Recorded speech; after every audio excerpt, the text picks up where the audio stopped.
हिंदी रचनाकार समूह में हमारे दर्शकों का स्वागत है। हिंदी रचनाकार समूह के स्टूडियो में आज हिंदी रचनाकार के खास मेहमान श्री सुखराम शर्मा सागर मौजूद हैं। श्री सुखराम शर्मा सागर सलोन रायबरेली के निवासी हैं और पेशे से अध्यापक रहे हैं। उनकी ख्याति एक कवि के रूप में है। आज हम उन्हीं से बातचीत करेंगे। सुखराम शर्मा जी, आपका हिंदी रचनाकार स्टूडियो में स्वागत है। धन्यवाद सर। बड़े सौभाग्य की बात है कि आज जनपद रायबरेली के इस पावन धरा पर आदरणीय डॉक्टर संतलाल जी के संचालन में मुझको यह अवसर दे करके बहुत बड़ा उपकार किया है और मैं ऐसे साहित्यकार का किन शब्दों में नमन बंदन करूं कि बढ़ रहा है हाथ चरण स्पर्श के लिए, झुक रहा है मस्तक आशीर्वाद के लिए। सागर का हृदय पत्थर नहीं, झुकना ही पड़ता है। ऐसे भरत पुत्रों को नमन करना ही पड़ता है। ऐसे हिंदी साहित्य जगत के मूर्धन विद्वान ने आज हमको यह जो अवसर दिया है, आदरणीय अभिमन्यु भाई का जो अथक प्रयास चल रहा है, मुझसे जो कुछ भी हो सकेगा, जो कुछ हमको उत्तर प्रत्युत्तर देना होगा, मैं अवश्य देने का प्रयास करता हूँ। नमन है। शर्मा जी, आपने अपने नाम के आगे सागर शब्द लगाया है। ये सागर उपनाम आपको किसने दिया? सर, बड़ी विडंबना है।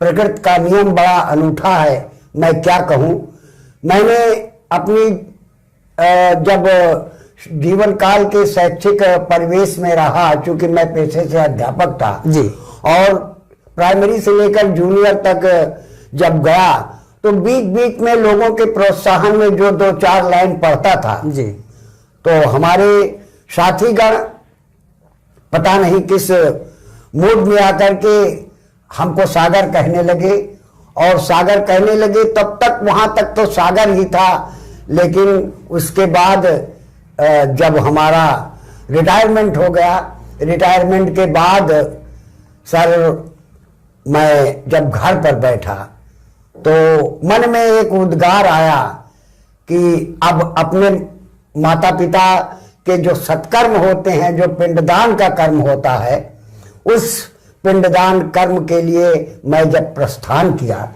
और प्रयागराज जब पहुंचा और प्रयागराज पहुंच करके जब पहला पिंडदान किया तो वहीं पर मां सरस्वती, गंगा यमुना सरस्वती का संगम होने के नाते पता नहीं क्या मां की कृपा हुई कि हमको कुछ लिखने की प्रेरणा मिली। यानी कविता का विधिवत प्रारंभ जो है आपके अवकाश प्राप्त के हुआ। बिल्कुल। लेकिन इसके पहले भी आप कुछ न कुछ लिखा करते थे। लिखा नहीं करते थे सर, दो चार लाइन लिख करके लोगों के बीच में सुनाया करते थे। जी जी, वो किताबबद्ध नहीं हुई। तो क्या आपके साथियों ने आपको लिखने के लिए प्रेरित किया? जी, हमारे साथी जो भी बैठते थे वहां पर, जैसे कासिम हुनर जी हैं जी, और इस्माइल साहब हैं जी, और हमारे तमाम साथी वहां आपस में बैठते थे तो एक होड़ सी लगती थी कि वो कुछ कहें तो मैं भी कुछ कहूं, कुछ जवाब दूं। वहीं से इसका जन्म होता है सर। अच्छा शर्मा जी, सागर साहब, आप अपनी पारिवारिक पृष्ठभूमि के बारे में कुछ बताएं। हाँ जी, कि वहाँ का वातावरण कैसा था? वास्तव में जिस पावन धरा पर मेरा जन्म हुआ, मेरे पूर्वज जो थे वो पता नहीं किस मिट्टी के लाल थे कि हमारे बाबा जो थे वो अंग्रेजी जमाने के एक जेलर के रूप में थे जी, और हमारे बाबा के एक छोटे भाई जो थे वो करहिया गोली कांड में भी सम्मिलित रहे, उनको भी गोली लगी थी। और ये उन्हीं लोगों की प्रेरणा है, उन्हीं लोगों का पुण्य प्रताप है कि उनके परिवार में मेरा जन्म हुआ और उनके पुण्य प्रताप से ही शायद आप लोगों के बीच तक आने का मौका मिला। आपकी पढ़ाई लिखाई कहाँ हुई? हमारी पढ़ाई लिखाई जहाँ तक मैं प्राइमरी से चल करके कान शिक्षा निकेतन इंटर कॉलेज में इंटर किया, उसके बाद सन 75-76 में डिग्री कॉलेज रायबरेली में मैंने ग्रेजुएशन किया। तो क्या आप जो इंटर कॉलेज है जिसका नाम आपने लिया कांट शिक्षा निकेतन इंटर कॉलेज, क्या वहाँ कोई ऐसा साहित्यिक वातावरण था कि कुछ लोग लिखते पढ़ते रहे हों, कविता वगैरह या सुनाते रहे हों, क्या ऐसा कोई वातावरण था? जी सर, वहाँ पर जो भी राष्ट्रीय कार्यक्रम या कोई भी प्रतिभाग करने का मौका मिलता था जी, तो मेरे हिंदी के टीचर और जो वहाँ पर हमारे और भी अच्छे अध्यापक हुआ करते थे, बच्चों को प्रोत्साहित करते, उसमें मेरा स्थान जरूर रहा है। आपने अब तक कितनी पुस्तकें लिखी हैं और उनके नाम बता? कोरोना काल के टाइम में जब हमको बिल्कुल अवकाश से अवकाश ही दिखाई दिया, तो उस समय मैंने कुछ रचनाएं की, जिसमें हमारे पास रचनाओं का लगभग भंडार हो गया और 3 पुस्तकों के रूप में उनको हमको अलग अलग समाहित करना पड़ा। सद्भावना के पुष्प मेरी पहली पुस्तक है जी, दूसरी पुस्तक धरोहर है जी, और तीसरी पुस्तक का विभाव सुधा है। आपने 3 पुस्तकों की रचना की जी।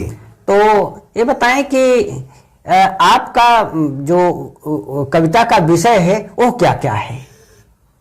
सर मैं क्या कहूँ, हमने कभी कोई पुराणों से या गीता से या रामायण से या कहीं से भी कुछ नहीं लिया, क्योंकि मैं गांव की माटी में जन्मा हूँ और गांव की माटी में जन्म लेकर के वहाँ के परिदृश्य को भोगा है, वहाँ के परिदृश्य को देखा है और उस परिदृश्य को देख करके ही मैंने तमाम संस्कारों के विषय में लिखा, तमाम पर्यावरण के विषय में लिखा, तमाम वहाँ के धर्म क्षेत्र के विषय में, पेड़ों के विषय में, ऐसी ऐसी चीजें अपनी कविताओं में लिखता गया। आप अपनी कविता का जो विषय है अपने आसपास के क्षेत्र से ही लेते हैं? बिल्कुल सर, बिल्कुल सर। आप तो एक आपका जो परिवेश रहा है अवध का रहा है, आपके गांव में मैं समझता हूँ सलवन में अवधी ही बोली जाती रही हो, तो क्या आप अवधी से भी प्रभावित रहे हैं? हाँ, मन में आता था तो लिख दिया करते हैं। आप हमारे दर्शकों को अवधी की कोई रचना सुनाएं तो बहुत अच्छा लगेगा हमारे दर्शकों को। जैसे इस समय जब सर्दी का टाइम आता है जी, तो मन में उद्गार होता है कि पुराने जमाने में क्या था जी, आवाज क्या हो रहा है। एक थोड़ी सी लाइन है कि सर्दी का सितम जब बढ़े लाग, हाँ, सर्दी के सितम जब बढ़े लाग, पुरखन के तब याद भइन, हाँ, और थर थर दादा कांप रहीन, थर थर दादा कांप रहीन, लड़कन से तब बतियाए रहीन। क्या बात कर रहे हैं तप्ता के बीच में बैठ करके। तो पहले सरसों बथुआ के साग, हाँ, पहले सरसों बथुआ के साग और देसी गुड़ कुछ का भूल गए, कुछ माने यहाँ सूरन से है। अच्छा, कुछ माने सूरन, सूरन और देसी गुड़ कुछ का भूल गईन, और बजरा के गर्मी जब याद भईन, और दूध भात गुड़ याद करें। क्या बात है, दूध भात गुड़ याद करें, लड़कन से तब बतलाए रहे। और कड़ुआ तेल के मालिश सुबह शाम, ये गांव का रिवाज है ये। कड़ुआ तेल का मालिश सुबह शाम, मेहनत से जाड़ा भाग गए, वाह, मेहनत से जाड़ा भाग गए, सुबह शाम सब तपता तापे, और गोदरा के गर्मी याद करें, गोदरा के गर्मी याद करें, लड़कन से तब बतियाए रहीन। और सुघर कहानी दादी कहाँ लाग, तपता पर 11-11 बजे तक कहानियां होती थी, तो सुघर कहानी दादी कहाँ लाग, और नेटवर्क की चिंता नहीं रही। क्या बात है, नेटवर्क की चिंता नहीं रही। अब अलग रहे सब मस्त व्यस्त, अब तो सब अलग अलग बैठते हैं, अब अलग रहे सब मस्त व्यस्त, कथरी गुदरी सब भूल गई, लड़कन से तब बतियाए रही। और तेल मसाला कोहड़ौरी पालक के साग, हाँ, बहुत सुंदर, तेल मसाला कोहड़ौरी पालक के साग, अब तो पैकेट का सबका सुगत भईन जी, अब तो पैकेट सबका सुगत भईन, और सागर घट घट देख रही, सागर घट घट देख रही, लड़कन से तब बतियाए रही, लड़कन से तब बतियाए रही।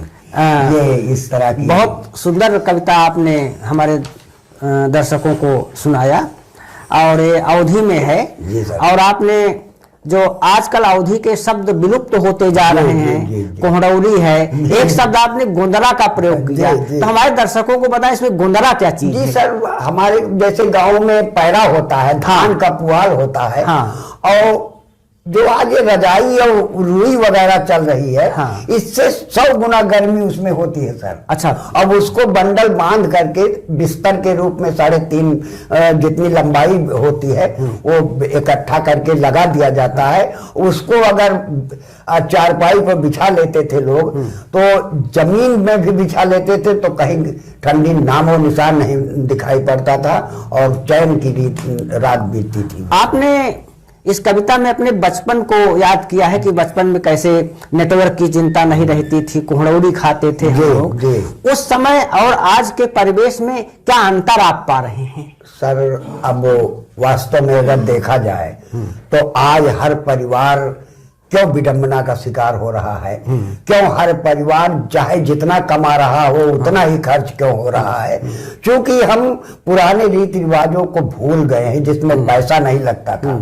अब आज पैसे किससे हर चीज खरीदा जा रहा था, और उस समय अपने मेहनत से प्रकृति से निकाल करके तमाम चीजें ऐसी थी जो आज हम बिजली का प्रयोग कर रहे हैं, उस समय आग के प्रयोग से काम किया करते थे जी।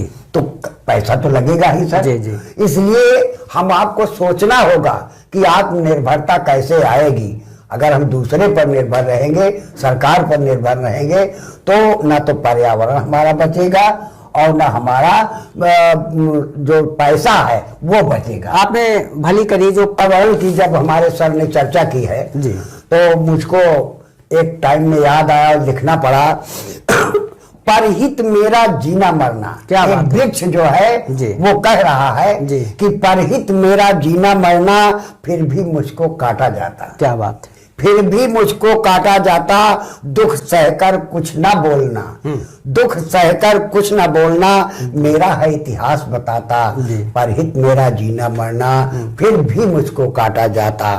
माली मेरी कीमत जाने, जो पेड़ लगाता है, जो परवरिश करता है, माली मेरी कीमत जाने, बागवान ही बाग लगाता, जिसने सींचा दर्द वो जाने। बहुत सुंदर। जिसने सींचा दर्द वो जाने, और बच्चों सी निगरानी करता, फिर भी मुझको काटा जाता, फिर भी मुझको काटा जाता।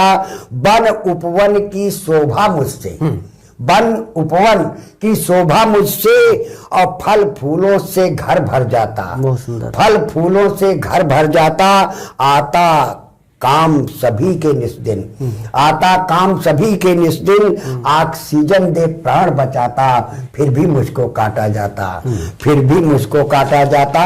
हर तन मेरा औषधि बन जाए जी, हर तन पेड़ कह रहा है कि हर तन मेरा औषधि बन जाए, और बूंद बूंद जल सिंचित करता, बूंद बूंद जल संचित करता, और धरती का श्रृंगार बढ़ाऊं, पर्यावरण सुरक्षित करता, पर्यावरण सुरक्षित करता, फिर भी मुझको काटा जाता, फिर भी मुझको काटा जाता। प्रकृति पर आश्रित मेरा जीवन, और 10-10 वृक्ष सभी लगाए।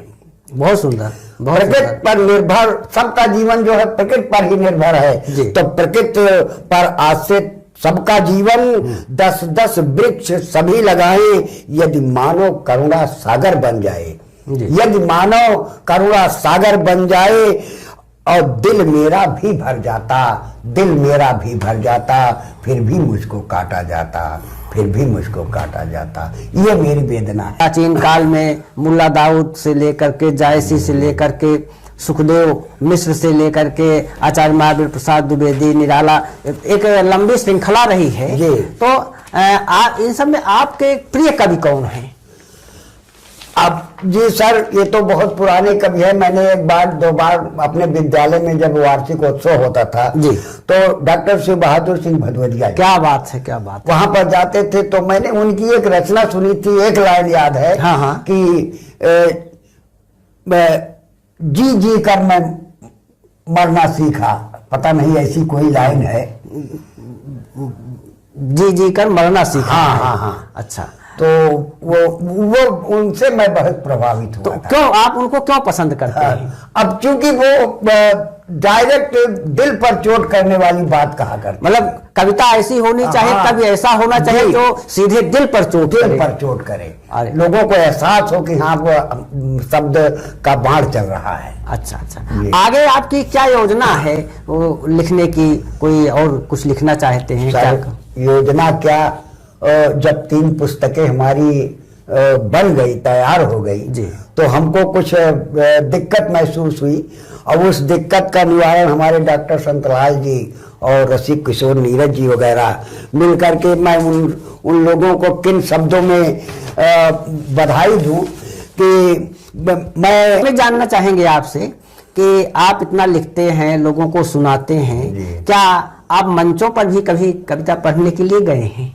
जी, कई मंचों पर गए पढ़ने के लिए, ऐसी बात नहीं है। अच्छा अच्छा, जाता हूँ, पढ़ता हूँ, लेकिन मैं पैसा नहीं बनाता। बिल्कुल, मतलब धन के लिए आप? ना, मैं धन के लिए सर नहीं। एक प्रश्न मेरे जेहन में और उभर रहा है जी सर। कि आप इतना लिखते हैं, इनको पुस्तकें छपवाते हैं, जी। तो आपके घर वाले, आपकी जो पत्नी होंगी, आपके जो बच्चे होंगे, आपकी बहू हैं, क्या वो सब कभी आपको कहते हैं कि पापा जी ये सब क्यों कर रहे हैं, इसमें क्यों पैसा खर्च कर रहे हैं, इससे क्या लाभ है? क्या इस प्रकार की कोई बात आई है कि या घर वालों ने सपोर्ट किया है आपको? सर, रिटायरमेंट के बाद हमारे डीएम साहब जब रिटायरमेंट का आखिरी सत्र 31 मार्च हुआ, उस दिन एक डीएम साहब, पता नहीं क्या नाम था उनका, उन्होंने कह दिया था कि आप लोग जीवन भर आदेश दिया है, अब घर में जाकर कतई आदेश मत दे। बहुत सुंदर, बहुत सुंदर। तो मैंने उनके उस वचन का पालन किया है। हाँ। मैं किसी को आदेश नहीं देता, अपना काम स्वयं करता हूँ, और जो मेरे मन में आता है वो करता हूँ। बच्चे हमारे सब पेशे से व्यवसाय कर रहे हैं, एक लड़का नौकरी कर रहा है, एक लड़का मतलब घर का पूरा मैनेजमेंट वो देख रहे हैं। घर का सपोर्ट भी रहता है, कोई रोकता नहीं आपको लिखने पढ़ने? हमसे कोई पूछता ही नहीं, क्योंकि पेंशन से जरूरत है और पेंशन दे देते हैं। तो आगे आप क्या लिखना चाहते हैं? उम्मीद तो आप लोगों का सानिध्य रहा तो जरूर लिखेंगे, और लिखना चाहते हैं, और मैं एक खंड काव्य लिखने का प्रयास कर रहा हूँ। जी जी। लेकिन बड़ी विडंबना ये होती है कि उसमें पैसा लगता है सर। जी जी। और धन एक ऐसी चीज है कि उसके बिना काम नहीं चलता बिल्कुल, है। बिल्कुल। और लोग आज के परिवेश में मैं देख रहा हूँ कि पुस्तकों से इस नेटवर्क ने, इस मोबाइल ने पुस्तकों को छीन लिया है। जी। पुस्तकों को बहुत नीचे गाड़ दिया है। अब कोई पुस्तक से प्रेम नहीं कर रहा है, इसीलिए कभी कभी लिखने की हिम्मत नहीं पड़ती है सर। हम तो ये चाहेंगे कि आप और लिखते रहें और लोगों को सुनाते रहें। अरे आज हिंदी रचनाकार समूह के स्टूडियो में आप आए हैं। जी सर। यहाँ पर आपको कैसा लग रहा है? मैं क्या कहूँ सर, लोग कहते हैं कि आज मैंने रात में सपना देखा। जी। लोग कहते हैं मैंने आज रात में सपना देखा, मैंने तो सपने में भी नहीं सोचा था कि ऐसी एक घड़ी आएगी जो हमको ऐसे मनीषियों के, विद्वानों के सानिध्य में प्रश्नों की बौछार होगी, उसका मैं उत्तर दे सकूं या न दे सकूं। ये मेरा परम सौभाग्य है कि आप जैसे साहित्यकार, मूर्धन विद्वान के बीच में बैठने का मौका मिला। यही हम चाहते हैं कि एक छोटी सी कविता हमारे दर्शकों को आप और सुना। देखिए, यह जीवन जो है एक ऐसी लोगों को उपहार के रूप में मिली है। इस जीवन में हम सब एक राही के समान हैं जी। और उस राही को हम देख रहे हैं और उसके विषय में मैंने लिखने का प्रयास किया है। एक राही चला अपने घर को चला, सारे जीवन चला और चलता चला, बोझ ढोकर चला, खुशियां देकर चला, बोझ ढोकर चला, खुशियां देकर चला, हाथ खाली रहा, खाली लेकर चला। बहुत सुंदर है, बहुत सुंदर। हाथ खाली रहा, खाली लेकर चला। हर किसी की इमारत बनाता रहा, सारे लोगों पर जी भर सजाता रहा, सारे लोगों पर जी भर सजाता रहा। अपने मालिक की रहमत से हर पग चला, अपने मालिक की रहमत से हर पग चला, राही कर्मों से मजबूर होकर चला। बहुत सुंदर। एक राही चला, अपने घर को चला। सागर जी, आप तो बहुत अच्छा लिखते हैं, आध्यात्म की रचना है। आज आप हिंदी रचनाकार स्टूडियो में उपस्थित हैं, तो अपने श्रोताओं को, अपने चाहने वालों को, अपने फैंस को आप क्या संदेश देना चाहते हैं? परम सम्माननीय आदरणीय, आप जैसे विद्वानों के सामने मैं क्या संदेश दूं?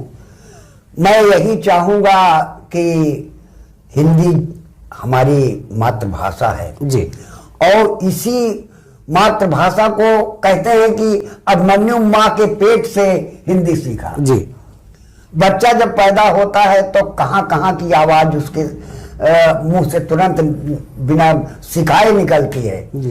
तो ऐसी भाषा को बचाए रखना हर हिंदुस्तानी का परम कर्तव्य है, और ये हिंदी भाषा तभी बचेगी जब आप जैसे विद्वानों के बीच कोई ना कोई कार्यक्रम होता रहे, प्रचार प्रसार होता रहे, और उसके किताबों को पढ़ने लिखने और आप सब लोगों के विद्वानों को संदेश को सुनने का अवसर मिलता रहे।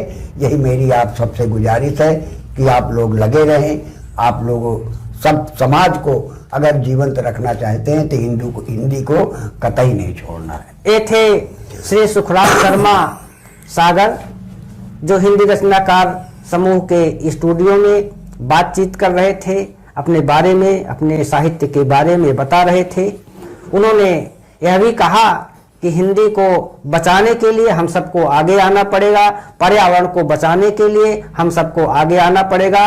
श्री सुखराम शर्मा सागर जी, आप हिंदी रचनाकार स्टूडियो में आए, आपका बहुत बहुत धन्यवाद। धन्यवाद सर।